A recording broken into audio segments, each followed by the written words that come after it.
আজকে যদি আমি বাংলাদেশে থাকতাম, আমি নিশ্চিত বলতে পারতাম যে আমাকে হাত পেতে লোকের কাছে ভিক্ষা করে খেতে হতো, যে আমার বাড়িতে খাওয়া নেই, বই বাচ্চাকে খাওয়া দিতে পারছি না, আমাকে ঠেকাতে।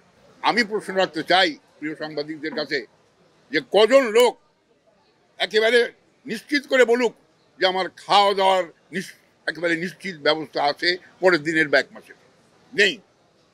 যদি মিথ্যা না বলি, নেই। সবাই চিন্তিত যে সামনের মাসে আমার কি করে চলবে। মিথ্যা কথা নয়, আমি জানছি আপনাদের মনে মনে যে কেমন কথা হচ্ছে। সবাই বলছে যে শহীদ ভাই ঠিক জায়গায় আঘাত করেছে। আমি জানি আজকে যদি আমি বাংলাদেশে থাকতাম, আমি নিশ্চিত বলতে পারতাম যে আমাকে হাত পেতে লোকের কাছে ভিক্ষা করে খেতে হতো, যে আমার বাড়িতে খাওয়া নেই, বই বাচ্চাকে খাওয়া দিতে পারছি না, আমাকে ঠেকাতে। তার থেকে বাঁচার জন্যে আজকে বিভিন্ন শিল্পী বিভিন্ন রাস্তা দেখছে।